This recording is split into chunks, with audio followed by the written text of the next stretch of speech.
खुलुमबाय आंनि मुलुगनां बड' निउस चेनेल साफ्रोमबो नायगिरि बिथांमोननिसिम गोजोन फुंबिलिनि बयनिसिमबो गाहाम हामलायनाय जासिहरनाय जाबाय। आसा खालामो नोंथांमोनहा गासै मोजाङै दं। बे समाव आं नोंथांमोननि सिगाङाव फुंबिलिनि मोननैसो खौरां लाना फैलायबाय। अन्नानै भिडिअखौ स्किप खालामाजासे जोबजासिम नायलांदो। दिनैनि फुंबिलिनि मोननैसो खौरांफोरा जाबाय। गिबि रादाबाव दं नंखाय CBI हमनो मोनदों। खौरां मोननाय बादिब्ला बे नंखाय CBI खौ थांनाय सुनिबार मोनायाव हाइलाकान्दिनिफ्राय हमनो मोनदों।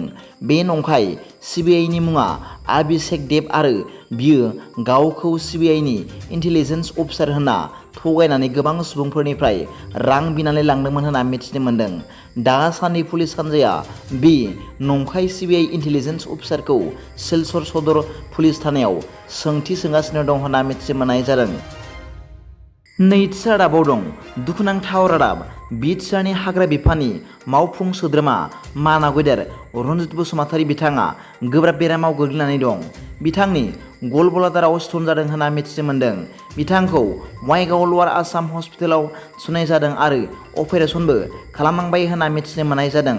बिथांखौ मैया UPPL राजखान्थि हान्जानि गाहाय नेहाथारि मानाव गेदेर राजन नार्जारी बिथाङा खौरां लाहैदों होनना मिथिनो मोननाय जादों। थामथि रादाबाव दं मैया क'क्राझार साइ स्टेडियामाव खुंफुंजानाय दुरान्ड कापनि नैथि जोलुर गेलेनाय बादायलायनाया उरिष्या FC आरो इन्डियान आर्मी FC नि गेजेराव जानानै थाङो। मख'नो गोनांदि गेलेनायाव इन्डियान आर्मी FC आ गिबियाव उरिष्या FC खौ 1 गलाव सोनो हायो। बेराफारसे उरिष्या FC आ गोबां नारा नाथा नाजासेयावबो गल सोनो हायाखिसै होनना मिथिनो मोन्दों। ब्रैथि रादाबाव दं मैया सना सिख'ग्रा सासे दुथांखौ पुलिसआ आथिङाव गावनानै हमदों।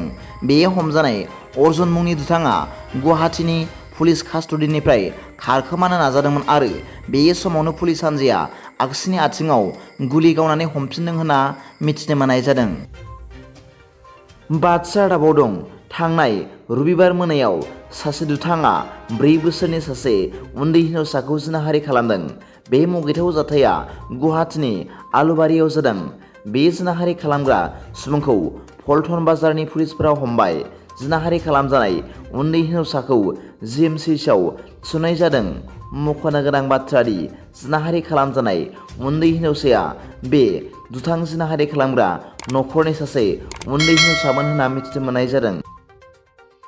द'थि रादाबाव दं मैया एबसु आरो बर' थुनलाइ आफादनि दैदेनगिरिफोरा दिल्ली मुलुगसोलोंसालियाव बर' बिफानखौ सोसननांगौनि थाखाय doctor Amitabha Chakraborty, dean and head of department modern Indian language and literary स्टाडिजनो गोसोखां बिलाइ गथायदों।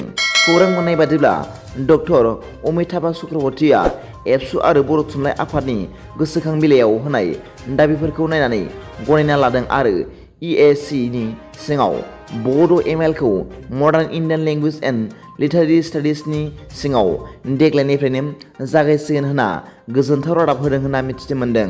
बेजों लोगोसे दिल्ली मुलुगसोलोंसालियाव बर' बिफानखौ फोरोंनो थाखाय गेस्ट फेकाल्टि थिसननो आरो बर' बिफाननि अरायथा पस्ट क्रिएट खालामनोबो खावलायनाय जायो आरो बेनि थाखाय एबसु आरो बर' थुनलाइ आफादा हिउमेन रिसर्स डिपार्टमेन्ट मिनिस्टारखौ नारसिनगोन होनना गुवारै सावरायलायदों होनना मिथिनो मोननाय जादों।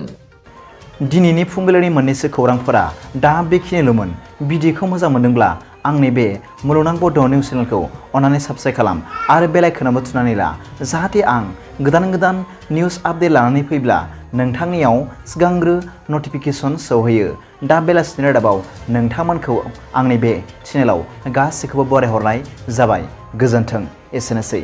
जै बर' हारिनि जै।